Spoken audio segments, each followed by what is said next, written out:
Seahawks fans, wherever you may be. Thanks for listening to the show. Join your hosts, Bill Alvstad and Keith Myers, as we talk Seahawks football.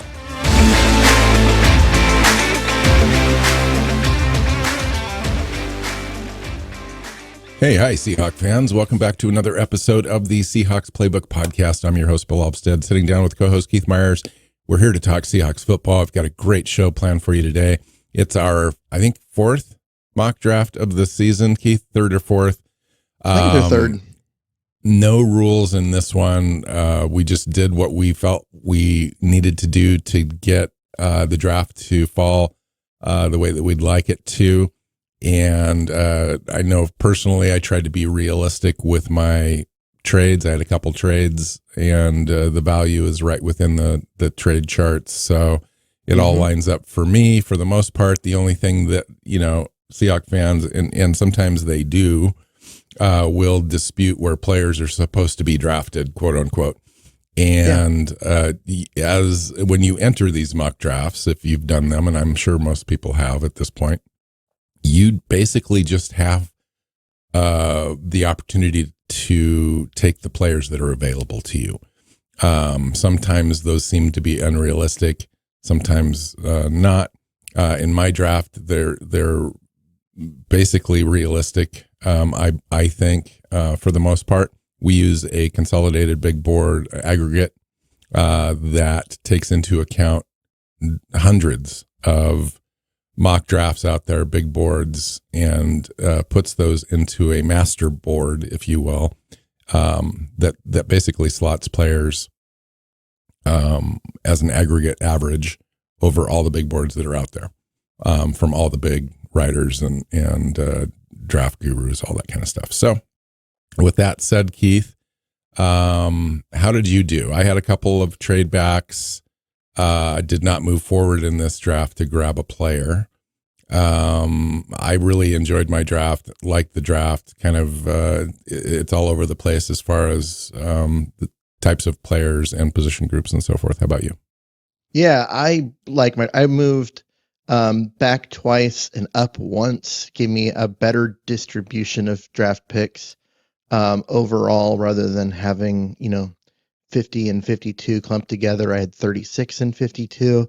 I also gave myself there's a big gap in there between 112 and 159, and I got a pick in there. Well, it's the other way around. It was between 92 and 137. 92 and 137, and I got 112 to kind of fill that gap in. And it just overall, I just really like the way this whole thing fell for me. I was able to get good value across the board, and I would be ecstatic if the Seahawks did this, which means it's probably not going to be anywhere close to what they do. I feel the same way. Like, this draft was super fun for me. In fact, when we decided we were going to do a mock for this show, I went out and did a mock, and this is that mock. Like, I just did one mock for this episode, and I went ahead and used it because I just really liked it. I kind of did the same thing. I did this one and then was like, oh, wow. And then I'm going to do another one just to see kind of, if I get something that maybe it would be someone we haven't talked about yet and that kind of stuff. And the second one, like, I really like that one too, but I'm like, no, I'm going to go back and use the first one. I think it's more authentic to just have that one that we do and not like do a whole bunch and then pick your best. So talk to this briefly and then we'll get started. What, this happens for authentic general managers as well, John Schneider and company, where there's different levels of the draft. There's different position groups represented at different levels and so forth. So, for example, at 18, you might be choosing from that profile of player that you're choosing from is really narrow. Like, it's maybe 5 players deep at that point, right? You've got 5 players that you're going to choose from at that level of the draft if you can't move off of that pick. If, for example, you get down to 50, it's a much broader range. By the time you get to 150, your list could be, fairly deep. So depending on who you select at a certain level kind of dictates the way the rest of the draft falls to you and so forth. Did you notice that when you put together your mock? Yes. I mean, one of the things I didn't want to do with mine was reach for offensive line because I don't think the Seahawks will reach for offensive line. But I knew I needed to get at least one starter and another developmental, at least two guys on the offensive line.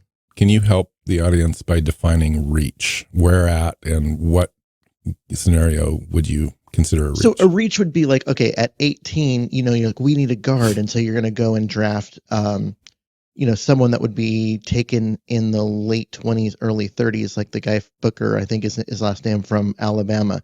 And you're like, oh, well, we have to get a guard, so let's grab him at 18. That's getting a guy in a range that should go in a different range, but he's the best at a certain position, and you feel trapped. And I didn't want to do that. I wanted to let the draft come to me. They could definitely get into that scenario because they've painted themselves into a corner a little bit, especially at that position, by not they've done that effectively in the past solving that Jermaine Ifedi. Agency. Yeah. Jermaine Ifedi was a terrible reach pick. They've done that with a few defensive ends over the years, and yeah. Okay. Yes. So let's talk about this draft right now. So we both executed trades with the Green Bay Packers. Yes, we did. And moved off of our 18th pick and moved into the 23rd pick overall. I was able to get pick 87 out of this, and that was the end of my compensation. I tried to be realistic with the compensation and made sure it lined up with the draft trade charts that are currently out there. And so that's what I did. I got 87 and 159. So 159, it's outside the top 150. Kind of a throw-in. It's kind of a throw-in. They offered it to me. I didn't ask for it, so I went ahead and took it. And I don't know.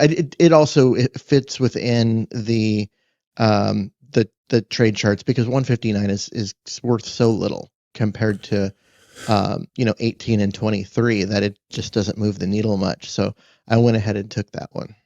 Let's talk just for a second about why you moved. Why did you move off 18? What was available at 18? Or if you don't remember, that's fine. But what's generally available at 18 that made you think, you know what, I'm going to go ahead and move off 18. I've got a lot of different prospects that are in my on my big board, and I'm going to go ahead and take that drop back. Well, for me, it was looking at guys that I knew that I would stick and pick for if they fell. They were gone, including Nick Enamori, the safety out of South Carolina, went 17.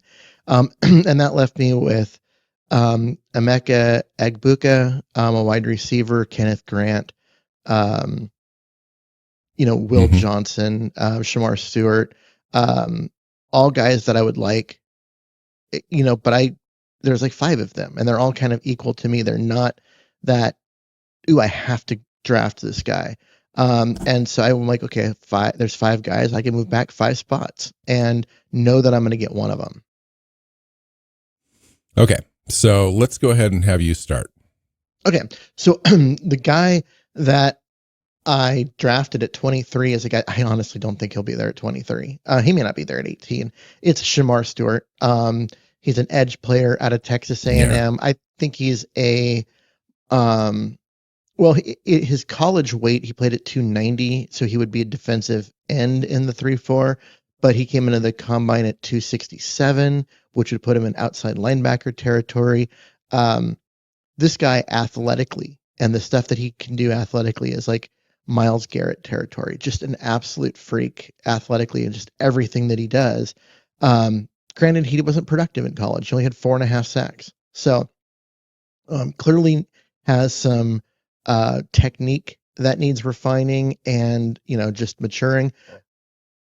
But you cannot get a guy that big who moves that well very often. And I felt like at that point, I just had to. I agree. I think he's definitely going to be on Seattle's radar, on their big board. I think if he's there at 18, they may stick and pick. Yeah. And he could definitely be the guy. That's a guy that falls naturally in that area of the draft, so it's not a reach. I would certainly feel really amazing about it if it was at 23. He's just got so much upside, Keith. It's just oozing there. And then he had this major appearance at the Senior Bowl and did really well in practice. And it's a guy that has a big enough frame where you can add that muscle. I would not have him at what was it at the combine? 267. 267. I would definitely play him initially at 285 or whatever he was, 290, and kind of work on his play strength and add about 10 pounds of muscle. So he's about 300. I think that fits in where Seattle likes their base defensive ends. They can play 3-tech from there and 5-tech. And I think that it's a perfect fit for him. Like, he's super athletic. I went back and looked at Leonard Williams' profile as part of this kind of research process today. And Leonard Williams came in at 6'5", 300 pounds out of the draft, 6th overall to the Jets. And he ran a 4.85 40. And this guy's 6'5" and ran a 4.59. Now, if he was up at close to 300 pounds, maybe you can add 0.2 of a second. Still, it's like 4.79 potentially, and still with all that athleticism, he had a 1.85 yard, 10-yard split. Yeah, at the combine. I mean, talk about twitch stop and agility to be able to engage and shed and just really move up and down the line. The scheme diversity, dude, it's a player. Yeah, I like it. Okay, so what I did the same trade. I went out and got that trade, initiated that trade. It wasn't offered to me, and I wanted to drop back enough. Same reasoning. I had a number of players there that I was looking at. I think that the big boards also have a tendency to have certain players that I think are probably going to go earlier than projected currently. And so I was conscious of that as well, thinking that I could still grab a player at 23, 25 that was going to tick all the boxes that I wanted it to.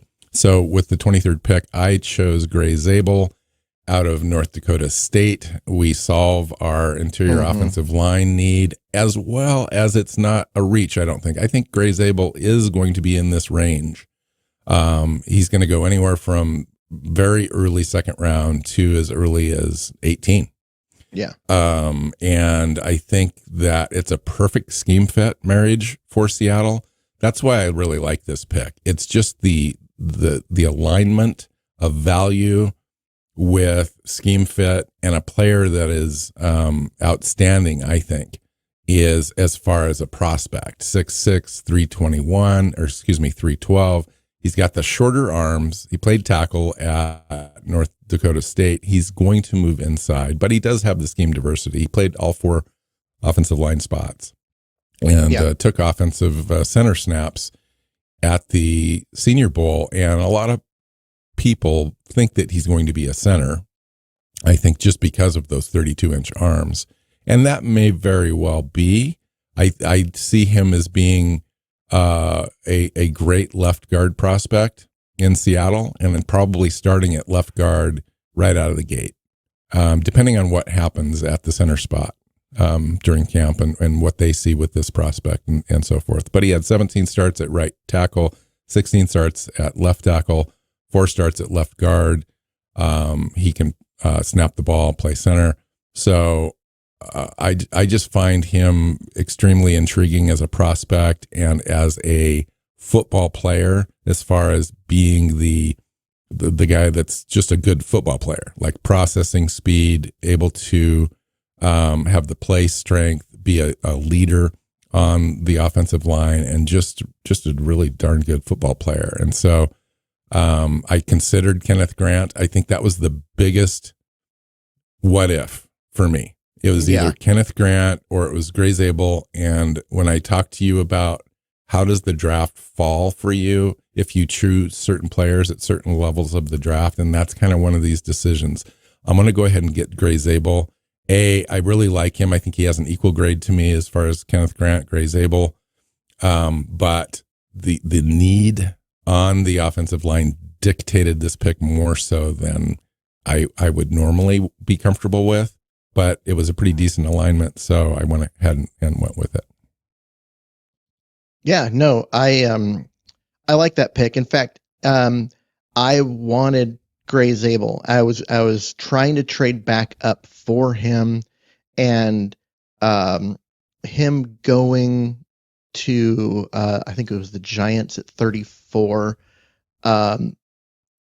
gave me kind of the bump to offer more to get up.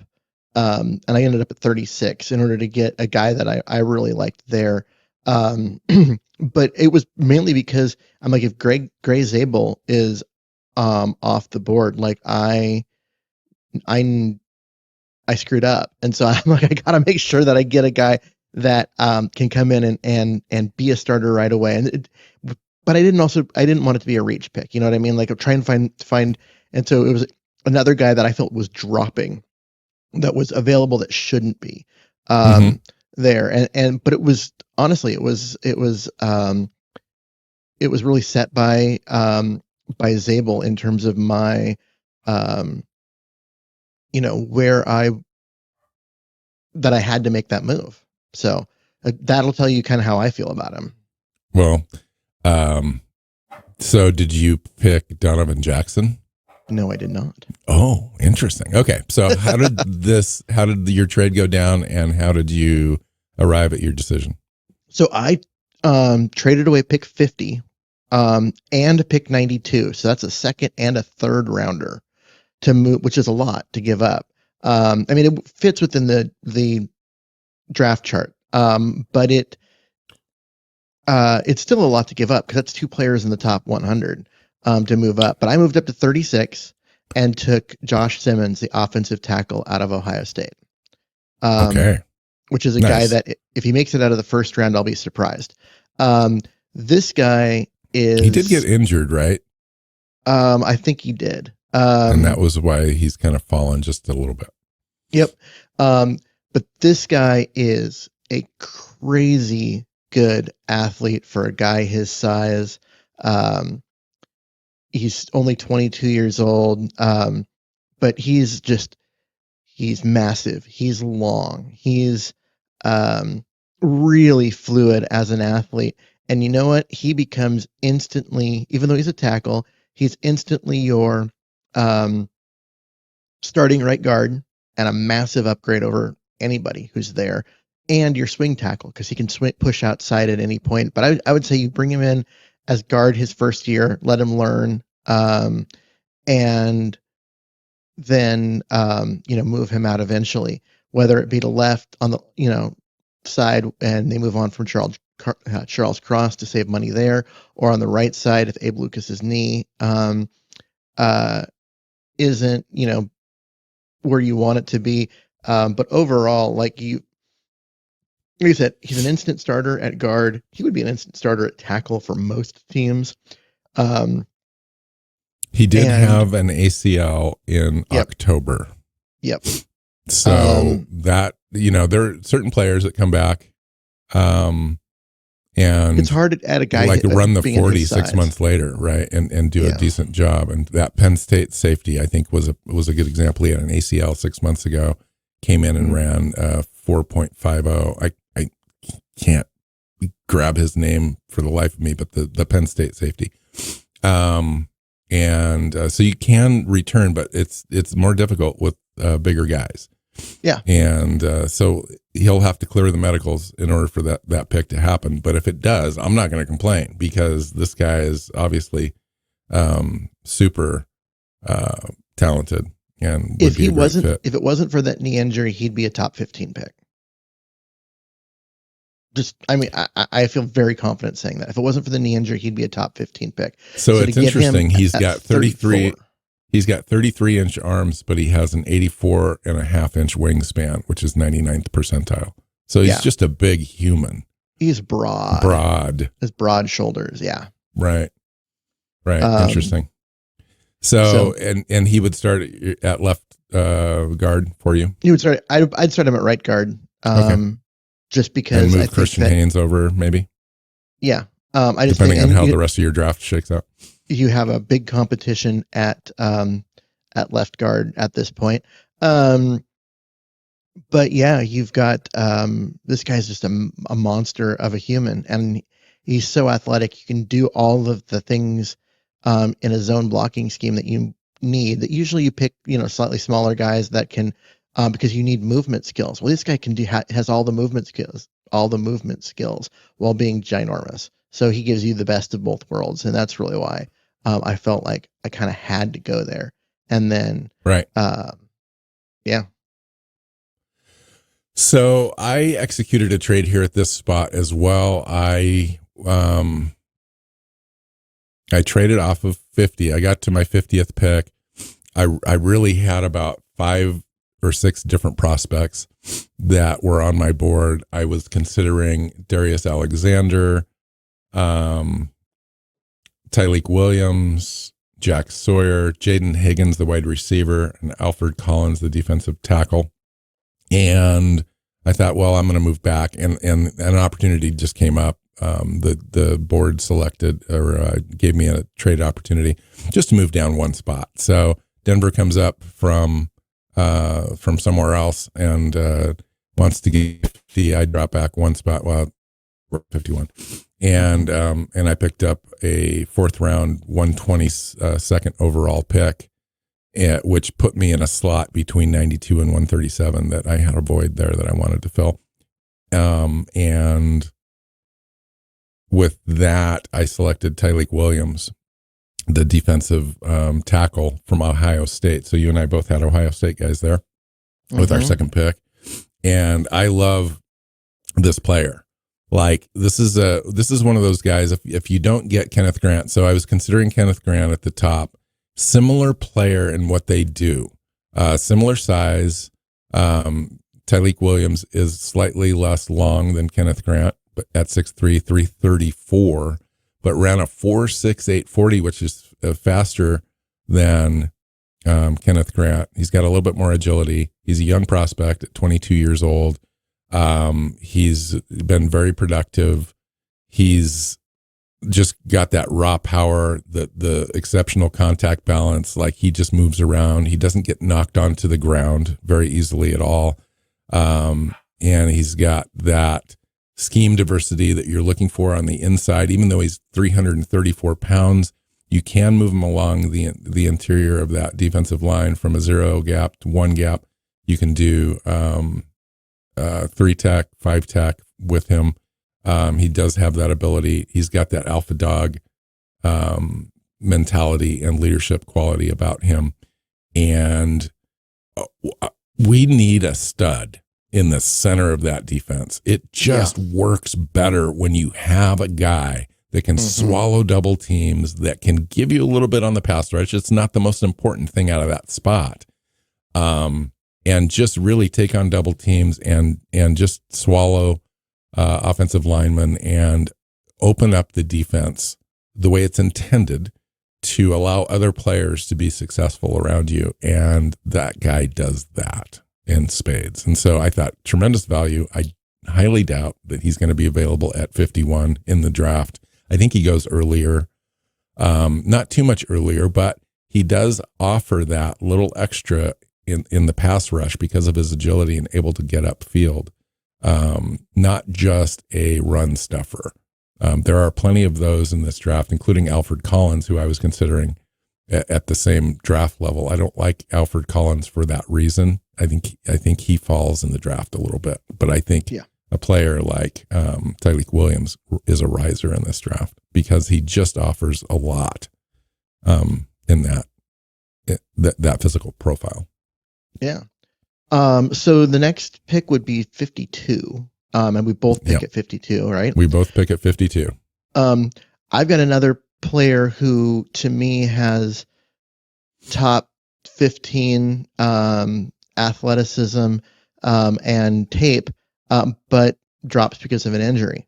So this is 2 in a row. So take that for what it is. But I went with Siobhan Revel Jr., the cornerback out of East Carolina.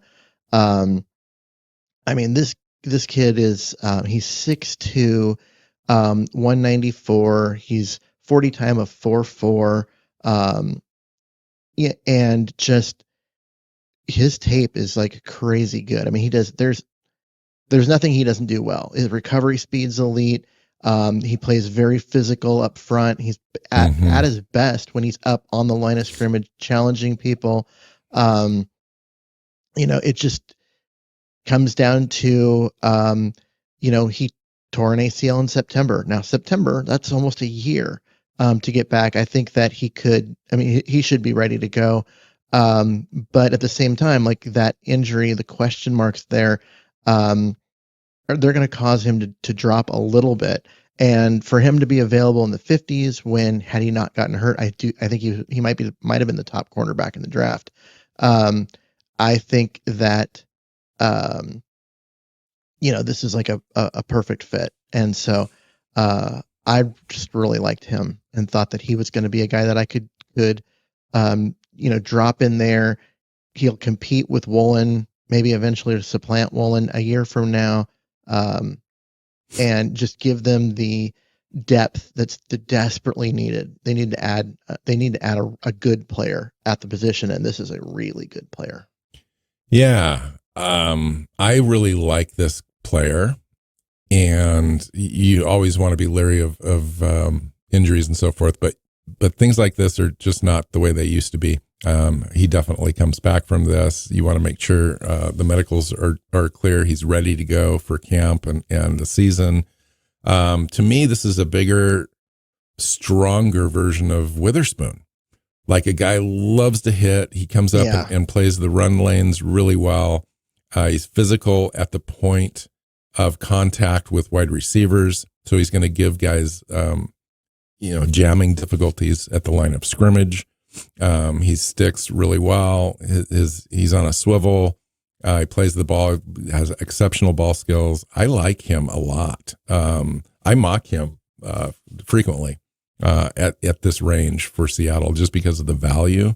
And we need a corner. I think it's, you look at the roster and you say, well, we're pretty set.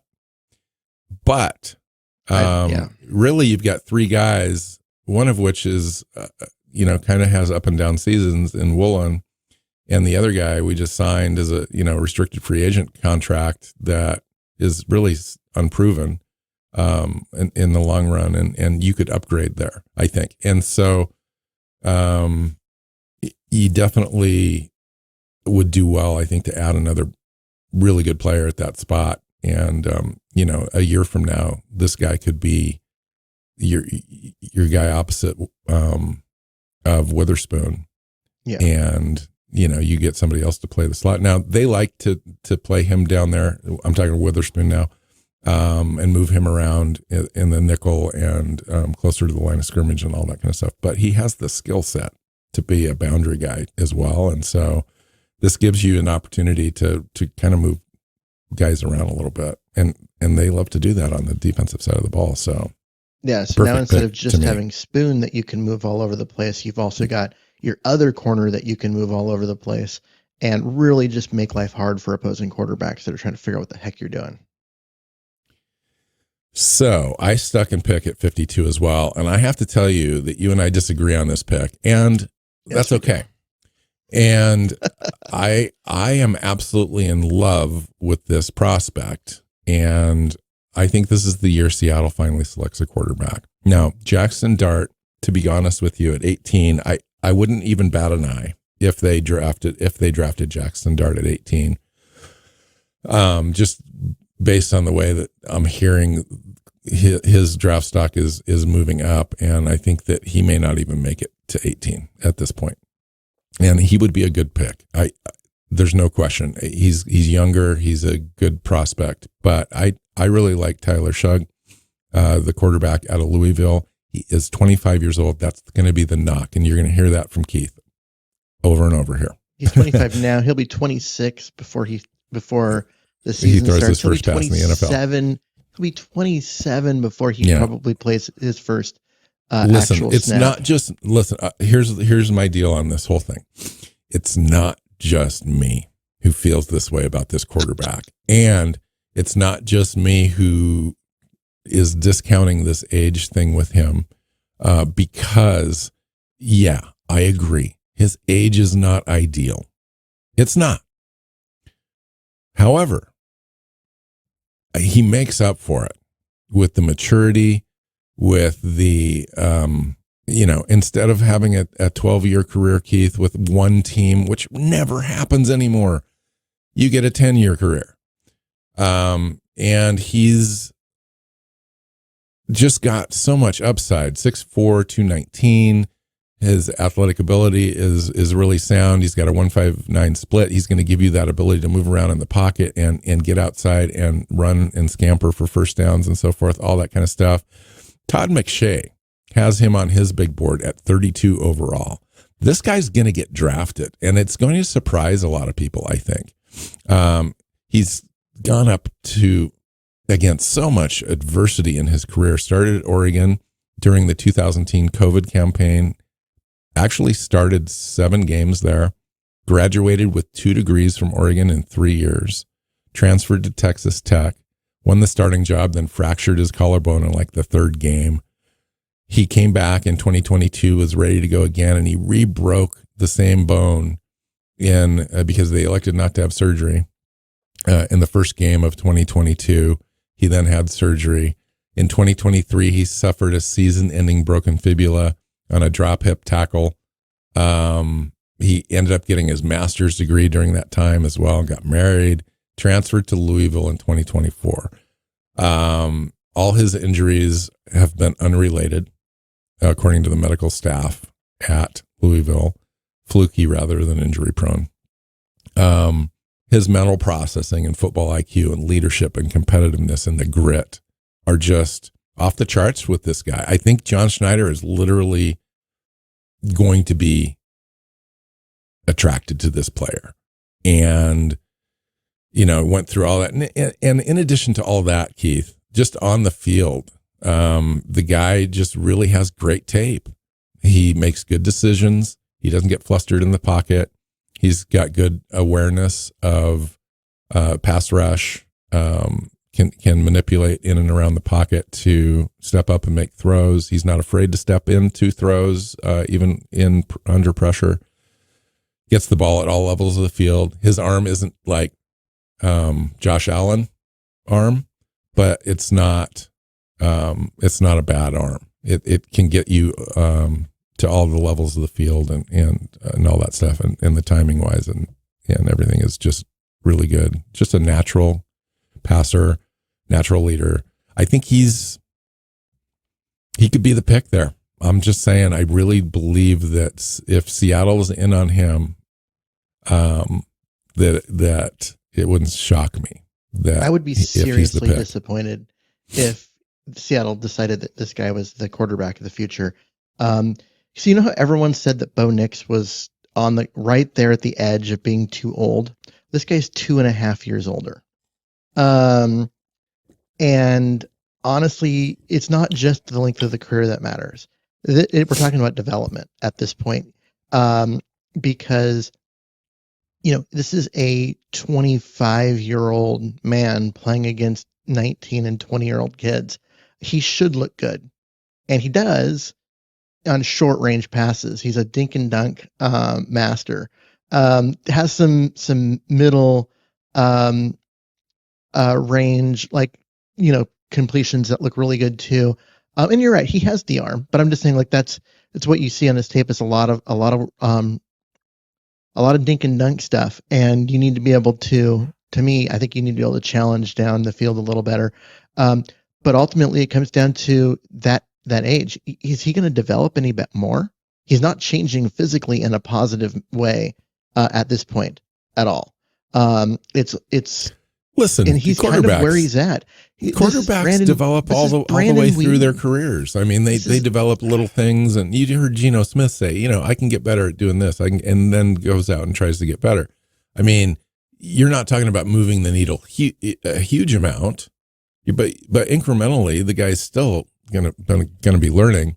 I just think you don't have to move it as much as you would have to for Jackson Dart, for example. He's already got those skills and abilities. I think that you come in, he's probably the quarterback in the draft that's ready to go right away. And I think that the learning curve or whatever you're talking about as far as his ceiling, and he's already kind of there, I think that's okay because his ceiling is already really pretty good. The jump from college to the pros is massive. The idea that he's at his ceiling. The game speed, absolutely. Yeah, the idea that he's at his ceiling should be should scare you off of the guy, because the game is going to get so much faster, and if he doesn't get significantly better to overcome it, then it's never going to work. If you okay, this is going to age me a bit, but when Mike Holmgren left Seattle, he went to Cleveland as their general manager, team president, all of that. And one of his first picks that he took was Brandon Whedon, at quarterback, who is the same kind of age issue. Tremendous tape, old, and absolutely none of it worked out for him because he just couldn't develop and continue to get better because he was already 27 or 20. I think he was 26, but which is the same thing that's going to be here. So if he's the only way he plays in Seattle this next year is if Sam Darnold just falls on his face, and by then the season's trash. And I don't think that this team's going to do that. And so you're talking about a guy who's not going to get his first snap until he's 27. I can't do it. It's too much. I would just encourage you, and I would encourage everyone, just go look, do the research, kind of find out about him, listen to an interview, extremely poised and well-spoken guy.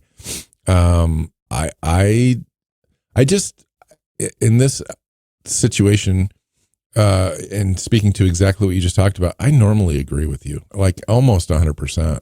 I really do. I am adverse to those sorts of players in general. But this guy, for whatever reason, has kind of grabbed my attention and convinced me that there's an exception to be made here. And I think that it could be Seattle, because I think that it's just a good fit. It's a player that kind of checks all the boxes I think Mike McDonald would want to check on a player at that position, and it kind of fits the scheme as far as a player that you do want to dink and dunk, timing, getting the ball out quick, etc. I think his processing is fine. I think that, yes, the processing and speed of play in the NFL is accelerated for sure, but he's really good at all those attributes at the college level, and I think that he's going to get an opportunity by somebody. And I think it makes a lot of sense for Seattle because Darnold's got, essentially 1-year deals year after year now. And you want a guy that you believe in. I don't think it's Sam Howell. And so it wouldn't surprise me. If it's not Tyler Shugg, could it be Quinn Ewers? Is it Riley Leonard? Is it another developmental quarterback in the draft? Who do you like? Is it Will Howard? For me, I go with the guy that can play and has the most upside right now, not a guy that you're banking on that will develop. I think that's why I lean towards this pick.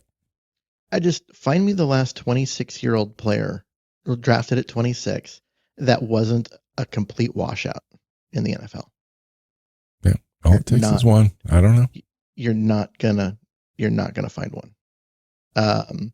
Granted, okay, it's been a few years since I did the research, but I did the research back in my sports writing days, and literally there weren't any.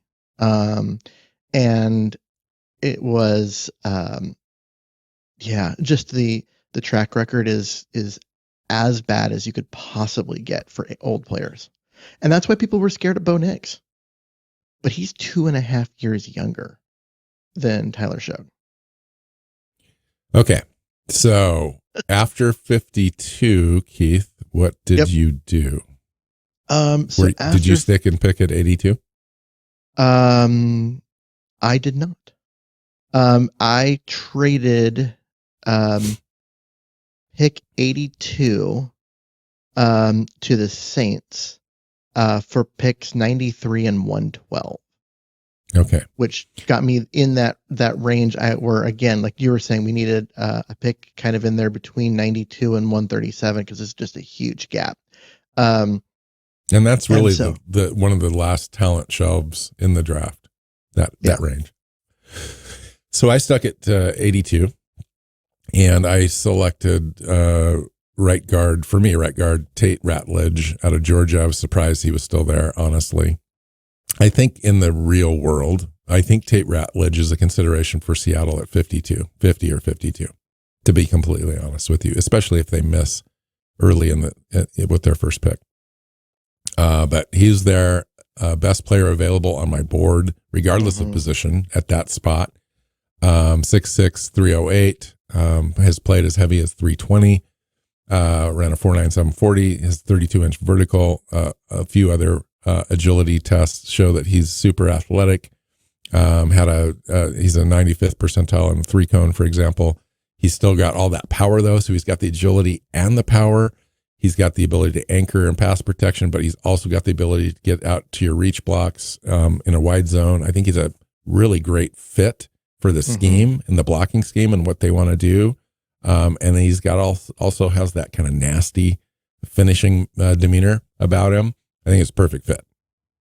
Yeah, I agree. He is the perfect fit at guard in an outside zone scheme, which Seattle runs now.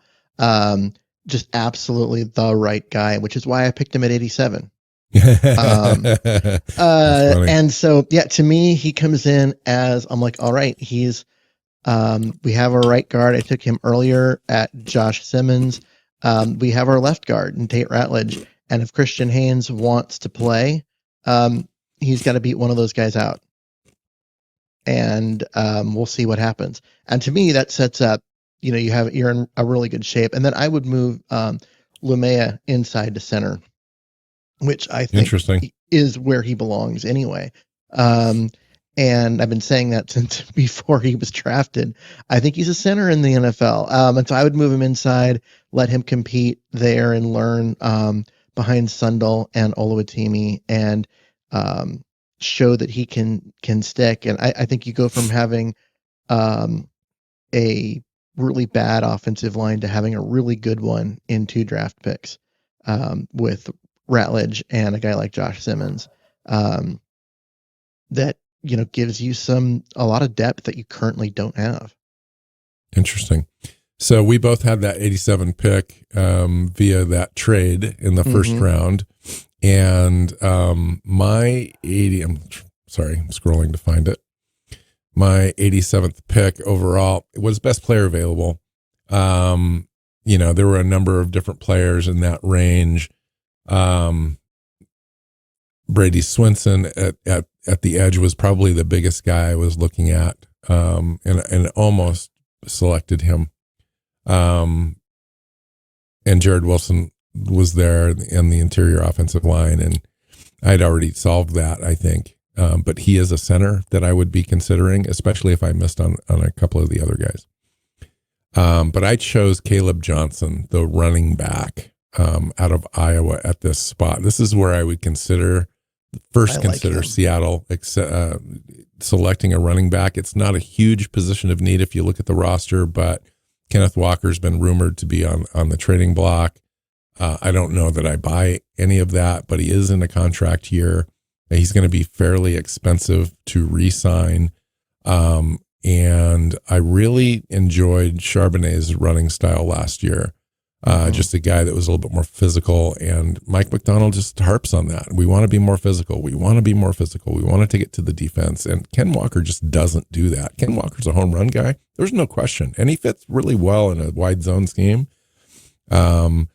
But Caleb Johnson does those things. At 6'1", 224. He's slower. He's not going to be a home run guy like Ken Walker is, but he's much more patient than Ken is at the line of scrimmage. And you want that in a wide zone scheme.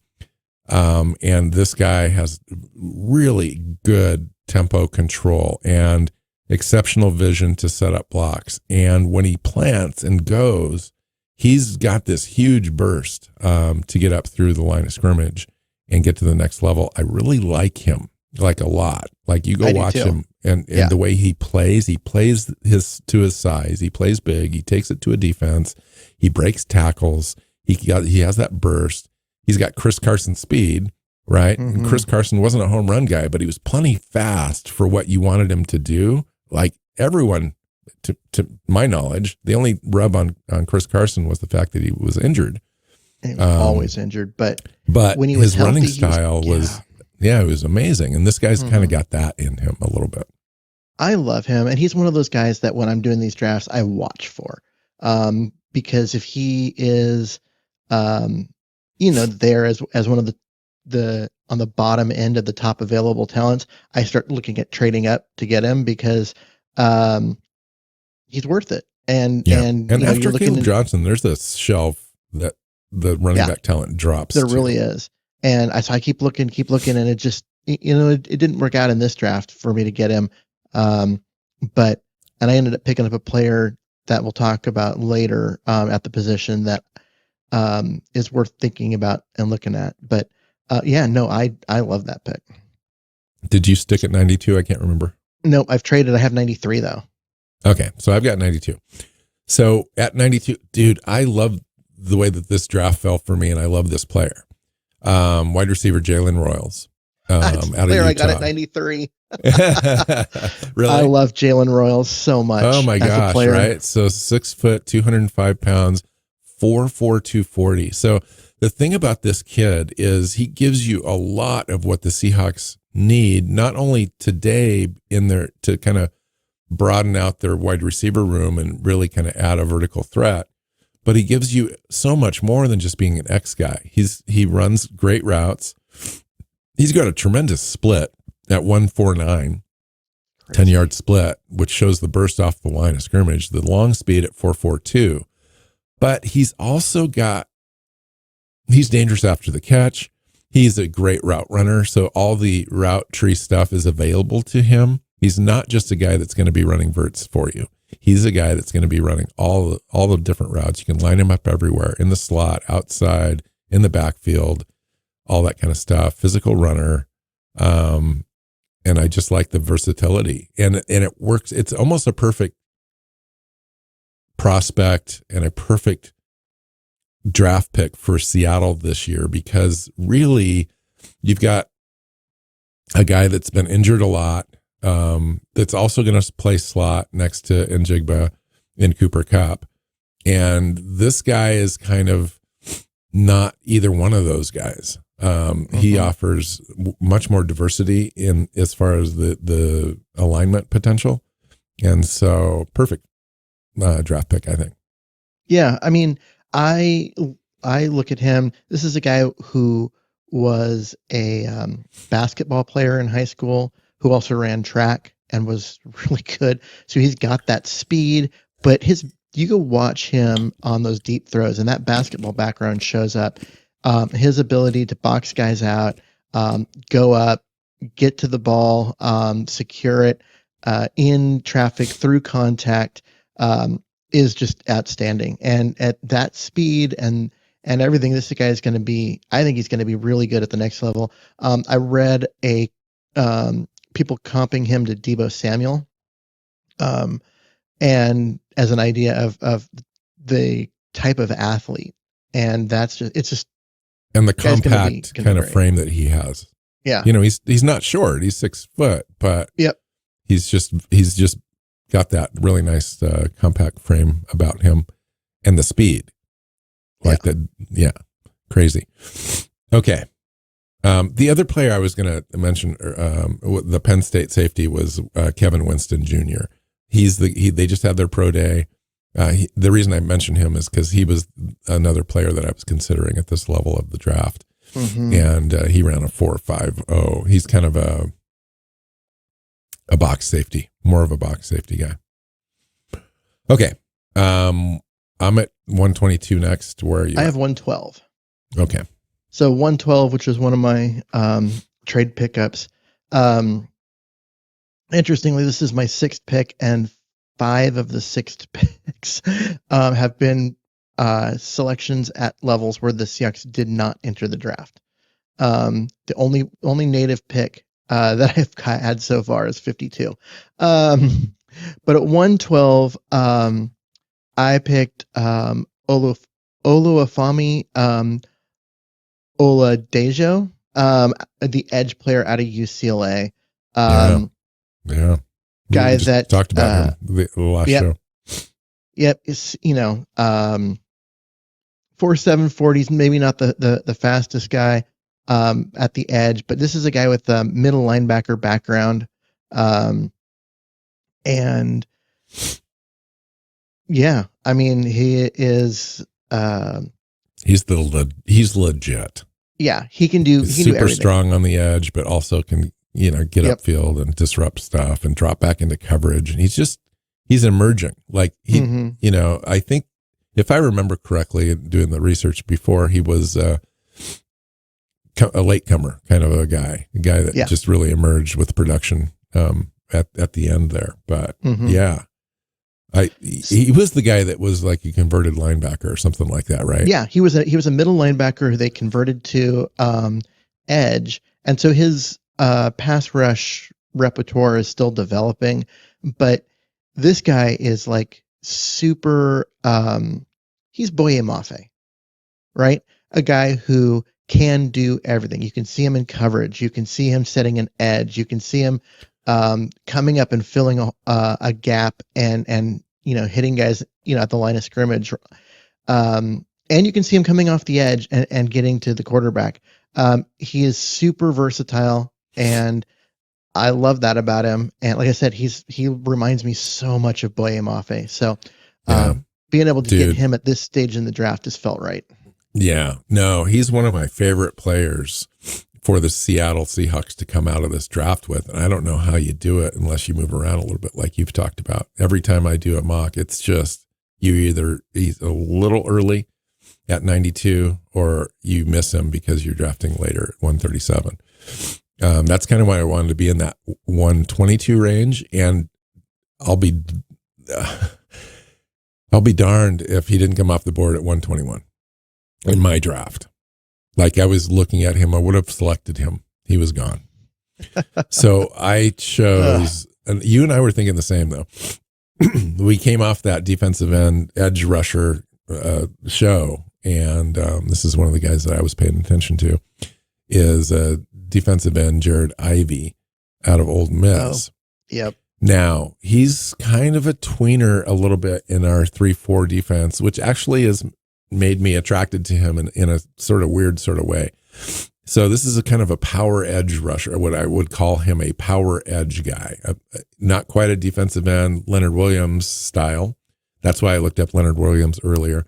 I kind of wanted to see where he came into the league at as far as size and speed and so forth. So this guy's 6'6", has varying data out there on his size at 274 to 285. I would take him more on the 285 range. And then 475 40, 33 and a half inch arms with that frame. He's got a little bit of room to add some really nice strength and conditioning weight after his first season. But he comes in right away and is just really strong at the point of attack. He sets the edge really well. He stacks up really well with his length and hands, strong hands, and does all that. He's got the ability to rush from different alignments, so they can move him all over the place. That's why I was really attracted to him as a player in the first place, because I think Mike McDonald really wants that. And he fills a need on the roster that they don't have currently. They don't have a player that is his size, that has his athleticism and ability. And so they may keep him at that range because he can slide in and play 3-tech. He's not going to go all the way into the center unless you're stunning him. But he can get out and play wide as well. And so, I think in the right system, the guy kind of is a good fit. And I think Seattle is one of those. Otherwise, I would consider him more of a 4-3 defensive end. Yeah. I mean, I look at him, and he was available at 112. And if Oladejo hadn't been, I might have gone in that route. But I had already taken Shamar Stewart way back in the first round, who is same type of player, but just more explosive and better. But so it would have been really redundant there. But the fact that you were able to get that kind of player with that kind of versatility way down at 122 is crazy. Like, I took that player at 23. So right. Well, more accomplished player, no doubt. But this guy did play in the SEC. I mean, he's played against really good competition. He's good. I can't see him being there at 122, but he is consistently there when I do my mocks in that range. You know, anywhere from 92 to 137. Occasionally, you get him at 137 or whatever. And I was like, this guy's going to go earlier. I think this guy's kind of got a third round grade for me, and I would be shocked if he was there in this range. But yeah, that's one of the things that I've noticed in this draft is I've got more guys with like a third round grade than there are picks in the third round. Now, granted, some of those guys with the third round grade are going to go in the second round because there just aren't enough guys with first round grades to fill the first round, right? So everyone kind of gets shifted up. But you're going to be getting guys with third round grades in the fourth round. There's just a lot of that middle, that middle tier, right? Yeah, and in this draft, it's just really deep in that area. And so, that's a great pick. I love that pick. So I'm at 137 next. Me too. And at 137, we can have the quarterback argument again, because that's where I picked quarterback Kyle McCord out of Syracuse. He's 4 years younger than the guy you selected, and I got him around later. But no, this is a guy who is a classic pocket passer. He does not have the he's not going to beat anyone with running the ball or anything like that. But he is 6'3". He's got 9.5-inch hands, so that's not the concern. But what he is surgically precise, and in terms of his accuracy and his ability to hit anything up to about 25 yards with just crazy accuracy, and does so with an extremely quick release. His mechanics are really, really nice. He can get the ball out of his hands very, very quick. And he's super accurate. So you put those two things together. Yeah, I think you need to give him a slightly better pocket in order for him to really excel, because he doesn't have that, ability to, dance around and that kind of stuff. Although he does have good presence in there. He moves a lot, but he's not going to, take off outside the way like we've seen Geno and Russ do the last few years and make something happen that way. He's much more likely to move, a couple of yards here to avoid a sack and then, try and deliver the football. What he also does really well, though, is he does play action as well as you're going to see a quarterback do coming out of the draft. And in this offense, with Kubiak coming in, he's going to look really, really good in that. I mean, this guy had a 34.8 touchdown to interception ratio. Like, that's and almost 66% completion percentage, which is great in college football.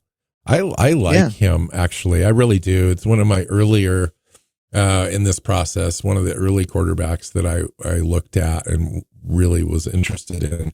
Fell off a little bit since then for me, but I could definitely come back around and talk your classic pocket passer. As far as the way that he does stuff at 4.94, or 4.9540, something like that, right, Keith? And Derek Carr or Kirk Cousins, in terms of like style, right? Guys that are going to win from the pocket. They're not going to be guys that move the ball a lot with their feet, and that's okay. Well, it freaks me out a little bit with Seattle's current offensive line, but we're going to solve that, right? Yeah, but I already have those 2 draft picks ahead of him, so I've already fixed it. I felt great with it. So, you're typically going to want to get the ball out quick with him. This is actually, it's a decent scheme fit at quarterback for Seattle. He's not going to be your RPO guy, no doubt, but he is going to stick in there. And you mentioned him slipping and sliding a little bit to evade the pass rush and still step up and make a throw. And that's who he is. And he does that really well. You mentioned the disguises that he can do and so forth. And I think that he's intelligent. He's going to make the throws. He's not going to create a lot of turnover worthy plays. He's going to be your point guard. And a lot of people I've heard say that, he's never going to rise to the level of being an NFL starter. He's a great backup, all that kind of stuff. And that remains to be seen. I don't know. He seems to have done very well for himself, and looks the part. And it's funny because some of these evaluations, I just wonder what guys look at, because what is missing in his tape that makes him a 4th or 5th round guy? I don't know. Yeah. I mean, a lot of it comes to the fact that the NFL seems to be evolving away from this style of player. And, you're getting more, not just Josh Allen, and Lamar Jackson, but even guys like Geno Smith that is not just a runner, but he is athletic enough to make some people miss or extend plays, that kind of stuff. Like that's tends to be the direction where, where you have the game is going, just to provide you a little more oomph in your offense. And so these guys they're not as coveted, and they move down a lot because there's a bunch of teams that are kind of looking for something else. But I just look at how fast the ball comes out of his hands, which is crazy. And the accuracy that he has, like those 2 things, you can win a lot of games with those 2 things. And that's why I liked him as a guy that you could develop and run your team with. Yeah.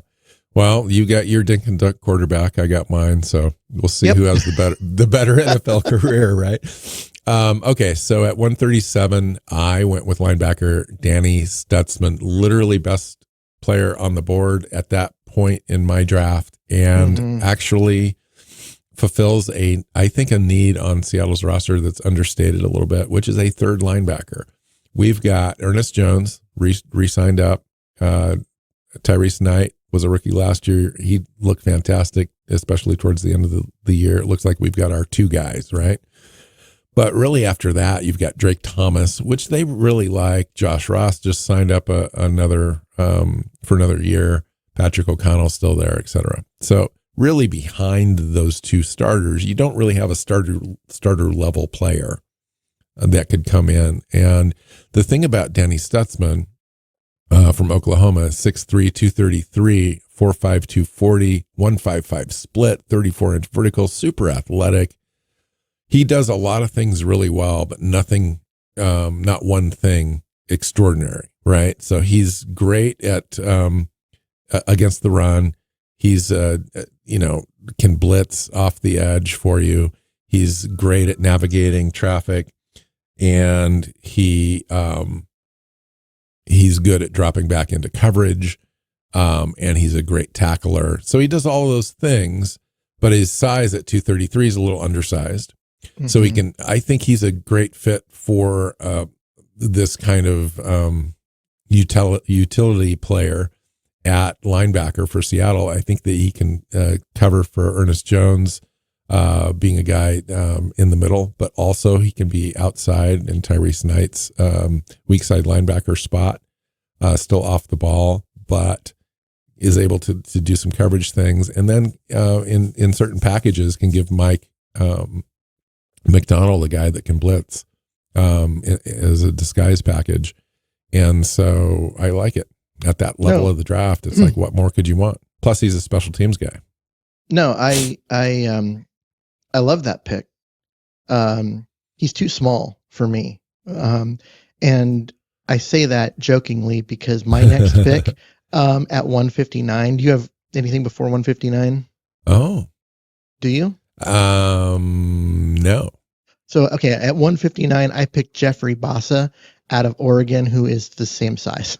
So I jokingly say that he's too small. I like Jeffrey Bassa for the same exact reasons, actually. So what gets me about Jeffrey Bassa is he is a safety.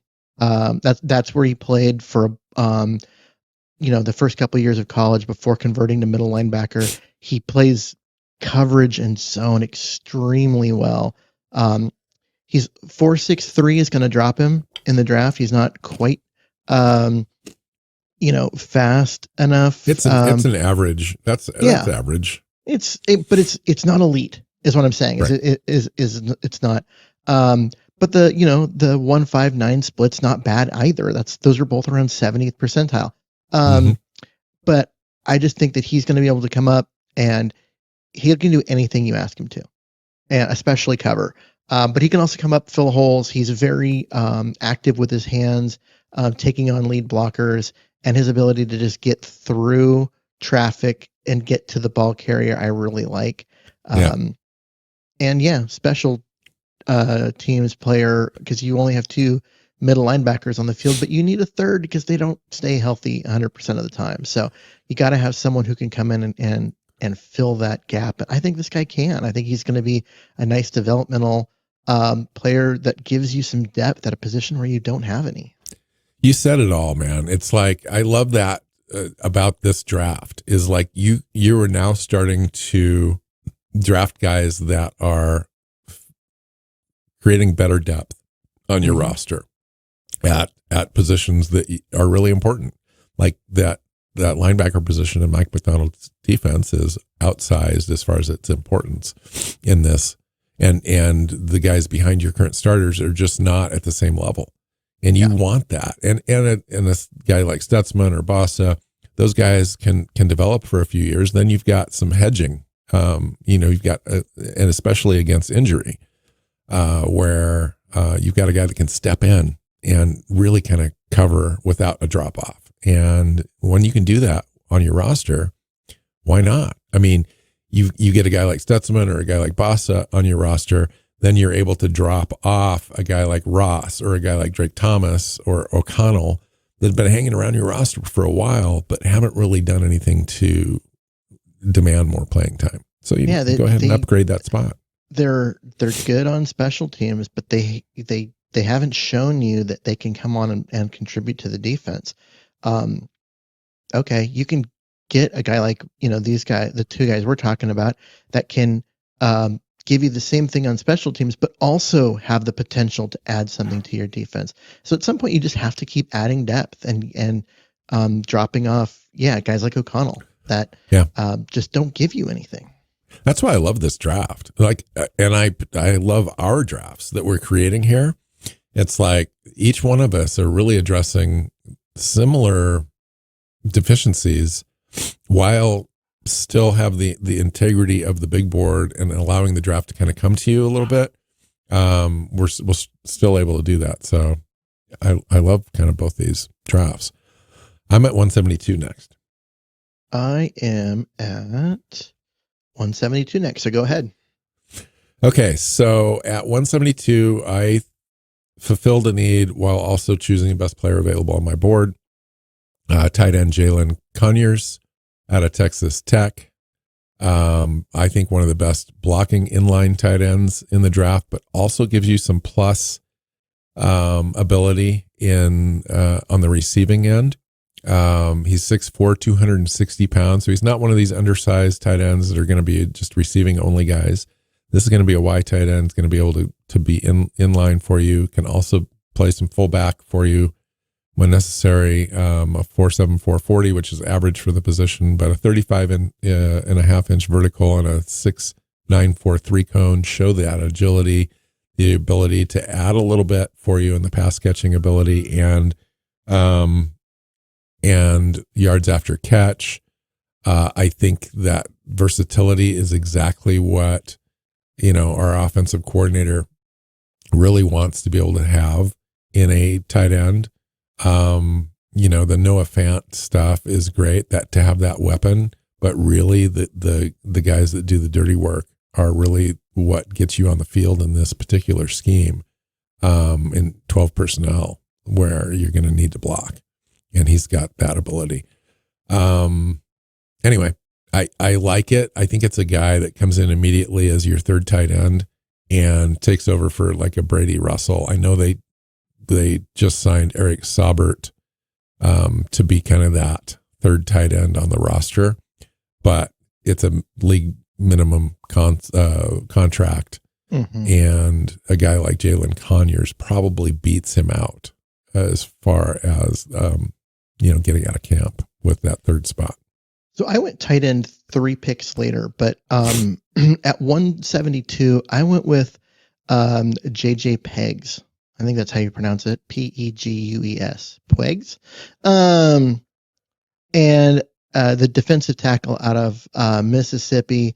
This guy, he was at the combine at 309, but his playing weight was 325. And just is that nose tackle that you can't move. A lot of power. A guy that has good, ability to hold up at the point of attack, eats blocks, doesn't get moved. But he's a 0 or 1 technique. He's a guy that's going to play in the middle. Has the lateral quickness to do his job even against zone blocking schemes. And so that will help, but he's not going to get you upfield and give you pass rush. Not at least not right away. He's got a ton of power, and if you can get on a center and not have a double team or not on a guard, he can push. There are some centers that he'll be able to just push straight back into the quarterback's lap. But he's not an explosive guy that's just going to jump through a gap and get to the quarterback really quickly. That's just not who he is. He's just he's a bull rush guy, but he's a true nose tackle. Yeah, no, I love that. And he's a unique guy because he runs the ball occasionally on offense too. Yeah. And he could be in a couple of packages for short yardage. And we struggled with that last year. So I'm more intrigued actually by that and his ability to do that than almost anything else. Because he's not going to jump off the ground for you and be super athletic. He's going to occupy a spot on the interior of the defensive line and not allow any offensive lineman to push him around. I mean, that's basically his job. And eat space, eat blocks, and allow others to feast. I like the pick just at that range in the draft. It's like, that's where you kind of get guys that do one thing really well. Yep. And he does that. Eating those blocks. They don't have a true nose tackle on the roster at the moment. And so getting a guy that can come in and do that, if nothing else, his rookie year, he can be that nose tackle, that zero tech on short yardage and goal line, where he can just sit straight up and win against the center right in front of him and not get pushed back to make it really hard for them to pick up that first down. As he develops and continues to improve and get better at other things. But yeah, I mean, he's a guy that fills a need on the roster, and he was just sitting there. I didn't have to go look for him. I was like looking for who do I want to draft here? And then all of a sudden, he was there, and I'm like, okay, this is almost too perfect that it's like best player available. And it filled a need. So I really like that pick. And the nice value there. I have 175 next to you. Where's your next 175. Pick? Yeah. Okay. So we both have 175. Go ahead. So you did tight end at 172. So I kind of wanted to get to this one. I went with Jackson Haas, tight end out of Georgia Tech. Yeah, I like him too. 6'4", 260 or 253, depending on whether you look at his playing weight or his combine weight. Okay, this guy is 4'8", 240. His 10-yard split, though, at 156 is great, but that's pretty much the only thing he does really well as far as athletic testing. But this guy can block, and that's what he is. He is essentially a right tackle that can do all sorts of things, doesn't have a great route tree or any of that kind of stuff, but he is a powerful inline blocker. He will move guys. And honestly, this is a team that wants to run the football, wants to run it very effectively. You got to have some tight ends that can just come in and maul people. And especially when one of your tight ends is Noah Fant, who is a great weapon in the passing game, but isn't much of a blocker. Getting a guy like Haas to come in and basically do what Will Disley used to do for this team, and that's just be a fantastic blocker. I mean, Will Disley was one of the best blocking tight ends in the entire NFL. And they didn't have that last year, and Haas gives them a chance to have that again. And so I really think this could be a good pick for them, and a guy that could really help that offense, find that running game that they were missing last year. Yeah, that's great value at that pick. Now, when I ran my mock, he was gone off the board at 172, where I made the Conyers pick. So good value at that spot for sure. It does all the things you want out of that position, especially at that range in the draft, and fills the need on Seattle's roster, I think. I went with a cornerback safety combo guy in Caleb Ransaw. Most big boards have him down a little bit, but I really was intrigued by his skill set in this draft, in this class. 5'11", 197, ran a 4.3 340 with a 1.52 split, 40-inch vertical, 10.9 broad, super athletic. One of the most athletic players left on the board in this range. And he plays kind of with a mean streak. He comes up and hits really hard, really well. He needs to work a little bit on his coverage skills on the back end, but everything up front, where you want to do the things that he does really well, he's good at. So he's going to play some nickel safety for you, nickel corner. He's going to be some box stuff for you. He would be a guy on the roster, let's just say, in that Jerick Reed mold. He would be that for you. And he would have to just see where he would fit on the roster at that point. Special teams mainstay. Special teams, right. All that kind of stuff. But man, you can't teach that speed at 4.33. Yeah. If he can return kicks for you, which I do not know if he could, if he can, but if he could, that would be a way that he could really play himself onto the roster. So he was a guy that I drafted thinking, hey, this is a guy we have not talked about and I want to talk about. So I drafted him way down at 234. And he's on the big board at 199, but I didn't pick again until 223. Yep. And so he was a guy that I wanted to get.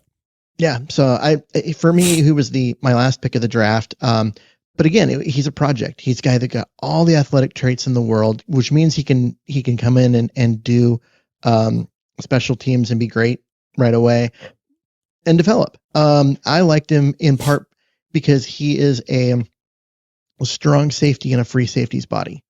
And I don't mean that just because he's slight. I mean that in terms of his speed and agility and the stuff that you want, and the guy in the back end, like his ability to just fly around, is what you would want as a single high safety. But instead, you get a guy that tackles well and hits well and wants contact and all the stuff up front. So and you teach him the other stuff. Yeah, and you hope that you can develop the coverage skills and those kind of things. But That's for me, exactly the way it I was was the thinking very about end it. of the draft. And yours, I mean, really, in this range, this is what you're looking for. You're looking for guys that do one thing really well and have the athleticism that you might be able to develop them into more. And they better be able to participate in special teams, because if they can't, they're not getting on the roster. And I think Ransod definitely can. So my next pick was at 223. And that was offensive tackle, offensive guard, Jack Nelson. Okay. Out of Wisconsin, 6'7", Yep. 314, 33.5-inch arms. He started 37 games at left tackle for Wisconsin. Anytime you're starting 37 games for Wisconsin as an offensive lineman, you got to be doing something right, man, because those guys know how to do it. And he had 13 games when he was a redshirt freshman at right guard. So he's got that scheme diversity. He's got that nasty anchor and playing disposition that you like to have. He's super athletic. He's a finisher. He's good at transitions and so forth. He just needs more technical help and playing strength. But he's kind of a scheme fit. So if I was going to do an upside offensive lineman, offensive tackle at this range in the draft, at least I'd want a guy that actually has some scheme ability. And so that's where he kind of fits into my overall procurement of players in this draft, is that, you know, it's a flyer on a guy that could potentially fit in the scheme, that gives you some ability to be a swing tackle or move inside and play guard in a pinch, for sure. Yeah, absolutely. I like him. There is one thing that makes me worry, and that you said it. He started a ton of games for Wisconsin, which knows how to recruit and teach offensive linemen, and yet he has like technical problems that he hasn't fixed. Like there's some technique that needs changed, and you're getting great coaching as an offensive lineman at Wisconsin. Why does he still have technique issues? And I can't answer that. Like that's way beyond anything that I would know. But it is something that I would look at and be like, maybe this guy is just a guy that when he's out there and things get tough, and the guys across from him, because he's playing with Wisconsin, so that's Big Ten, and you know, some of the best athletes in the nation are on the other side, that he just falls back into what's natural and not what he's been practicing. I don't know. I'm just saying it's one of those things that you're going to have to have good interviews and just really get after the because why is a player of this stature, of this ability, still hanging around at this level of the draft? I mean, those questions need to be answered for sure. I had one more pick. Did you? I had one more pick at 223, and then Caleb Branshaw, which we already talked about. Okay, so at 223, I finally got my running back. Oh, okay. I went with Kalel Mullings out of Michigan, 6'2", 226. So this is a guy that's big, runs people over, but doesn't have that, breakaway speed. The 4.62 is only the 30th percentile, but he's a big guy. But he's a big guy. He loves contact. Comes in, keeps his pad level really low, and between the size and that, he just always falls forward. He just hits guys and runs people over. Perfect one cut running back, which makes him a scheme like ideal fit, because he's going to glide along the line, cut back once the seal block is there, and just get right up onto the linebackers at the second level and run somebody over. I think he's going to be a guy that does that well, but doesn't ever have that long touchdown, because he's not running away from anyone. He's also, who's that big back that that Green Bay had recently? I can't remember. Aaron Jones? No, big guy. Let me look it up. Okay. But yeah, he's okay. The other thing is he's still developing, as a receiver. I mean, he had 8 catches. So having him be a 3 down, guy and not just a first and second down, I think is asking a lot from him. But you need a guy that's going to come in and just be a workhorse on first and second down and consistently put you ahead of the sticks where you're, 2nd and 5, 3rd and 1, running the ball. Allow you to string out some really long drives when you need them. That's the kind of guy he is. Yeah. I couldn't find that really quick. I think he moved off of the roster for Green Bay. But yeah. Interesting guy. He's got the big boards say that he's about the 15th ranked running back in this draft, ahead of some other guys that are, pretty decent. At this level of the draft, I mean, he's a guy. He's definitely a big guy that can mow over people. A lot of people say that he'd be more of a power scheme guy, but I like your thought process with him, especially if they could convert him to a fullback, which is a possibility for him. Super athletic fullback, catch the ball out of the backfield a little bit, lead block, but also can run inside for you on short downs, all that kind of stuff. So he would be interesting for me. My last pick in this mock is Keandre Lambert-Smith, the wide receiver out of Auburn. This is, again, a flyer guy that I wanted to take a look at 6'1", 190, at 4.37 40. He's an outside X guy, and that's all he does, really, is extend the field for you and run posts and all that kind of stuff. But he averages like 19.6 yards per catch, led the nation. Just really explosive straight line speed. And that's really all you're asking him to do. We need a guy that can kind of stretch the field a little bit. He would probably get, 20 receptions if we drafted him, if he made the roster. He would be a guy that you just put in there to kind of extend the, stretch the field for your offense and give guys underneath a chance to catch the ball. Can he tackle? Because if he can, like that, that kind of speed, that kind of where he's being drafted, gunner. you make right. your living as a gunner. Yes. And that's certainly it. Yep. Yeah, but that's it. That was just a kind of developmental flyer on a wide receiver late, since I drafted one. Now I'm having a hard time remembering because we have so many players that we've drafted. Jalen Royals. Yeah, Royals earlier. So I do have my guy that, is going to come in and be my 3 or 4 wide receiver in year one. But, a flyer, late flyer on another guy for sure. Yeah. So overall, that's a lot of players we talked about. A lot of players, man. And it was a good draft. I mean, I drafted really 12. I had basically one in every position except for punter, kicker, long snapper. I drafted 12 guys too. So, which seems crazy, right? But Seattle's entering the draft with 10. I could see them come away with 12. Or the opposite of kind of our strategy in this is moving around more and moving up. You did once, and I could definitely see them moving into that. Was it 37 that you did? 36. I could see them. Yeah. I could see them moving back up into that early second round to grab a guy that has fallen that they really need to get on their draft. So when they enter the draft with 5 picks in the top 92, right?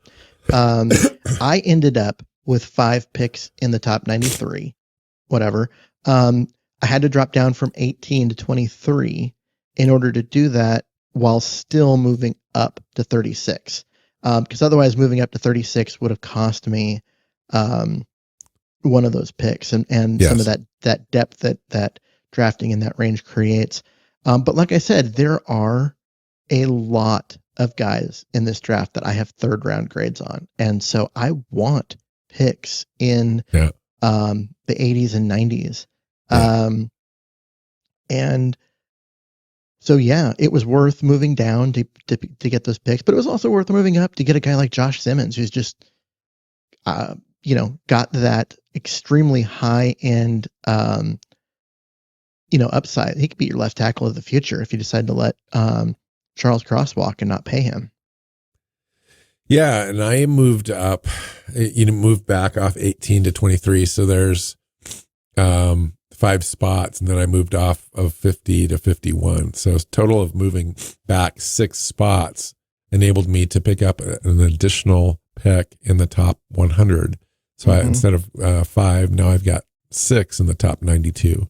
And then I picked up that 122 overall, where I selected Jared Ivey, which I think is going to have a better grade than that.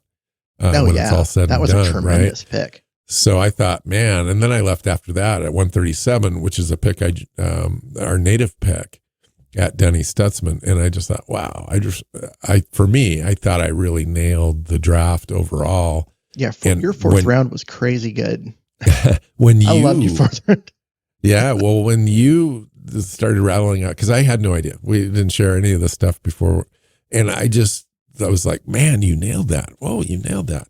And you kind of chose the same sort of players in the same areas of the draft that I did. And I really wanted to, focus and spend some quality time on this one, really making sure. And then it ended up being the first draft I did, and only draft I did for this show.